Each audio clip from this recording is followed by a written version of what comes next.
সম্মানিত সভাপতি ডাক্তার রফিকুল ইসলাম ভাইকে তার বক্তব্য দেওয়ার জন্য বিনীতভাবে অনুরোধ জানাচ্ছি।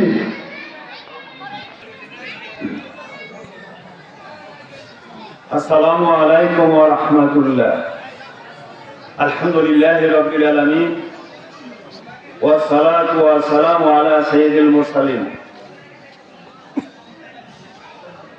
বাংলাদেশ জামাত ইসলামী নওগাঁ অ্যাসেম্বলি ইউনিয়ন শাখার উদ্যোগে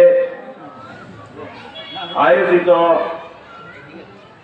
ইফতার মাহফিলের সম্মানিত সভাপতি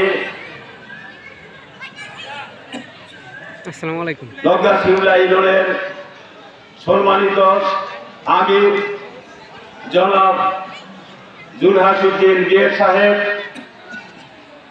এবং আজকের এই ইফতার মাহফিলের প্রধান অতিথি টাঙ্গাইল জেলা শাখার সম্মানিত সেক্রেটারি এবং বাংলাদেশ জামাত ইসলাম মনোনীত এমপি প্রার্থী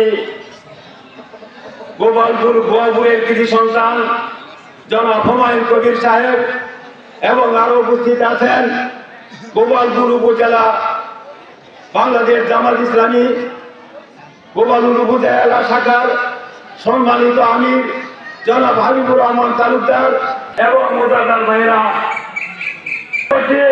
আজকে ফিলিস্তিনে দেখেন আমাদের সেই মুসলমান ভাইরা তারা এইভাবে ইফতার করতে পারছে না, তাদের শিশুদেরকে হত্যা করা হয়েছে।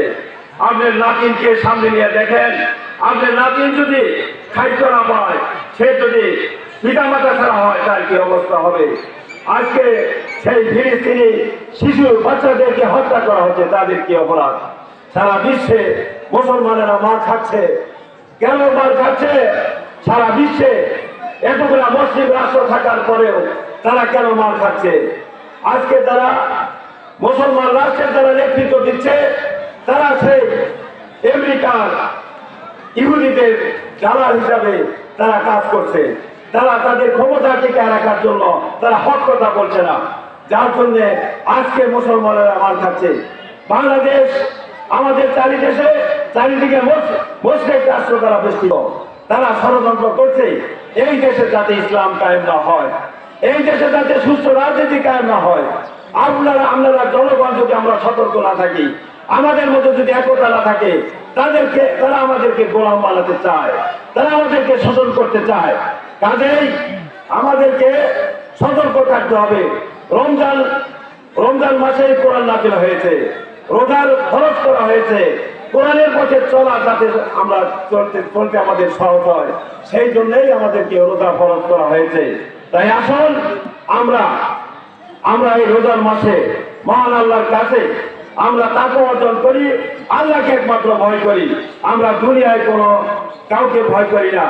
দেখেন সুকরঞ্জন বলে সে একজন হিন্দু মানুষে, সে দুনিয়ার কোনো স্বার্থে সে সাইদুল সাহেবের বিরুদ্ধে সাক্ষী দেয়। সে যদি সাক্ষী দিত তার অনেক সুযোগ সুবিধা হতো, কিন্তু সে সব সুযোগ সুবিধা ত্যাগ করে সে নৈতিকতার কারণে সে সাইদের বিরুদ্ধে সাক্ষী দাঁড়ায়। আমাদের এটা থেকে দৃষ্টান্ত অনুসরণ করতে হবে যে আমাদের নৈতিক অবস্থার কোনোভাবেই স্খলন করা যাবে না। নৈতিক ভিত্তি আমাদের মজবুত করতে হবে, আল্লাহকে একমাত্র ভয় করতে হবে, আর রাসূল সাল্লাল্লাহু আলাইহি ওয়াসাল্লামকে একমাত্র আদর্শ নেতা মানতে হবে এবং কোরআনকে ধারণ করে আমাদের ঈমান আখিরাতে যাতে আমরা মুক্তি পাই, দুনিয়ার যাতে ইসলাম কায়েম হয়, সেই জন্য আমাদের জামাত মনোনীত প্রার্থীকে আমাদের জয়যুক্ত করতে হবে। আপনারা যে যেখানে থাকেন আপনাদের যার এলাকায় কাজ করতে হবে। আমি আমার সময় না থাকার কারণে মহান আল্লাহর কাছে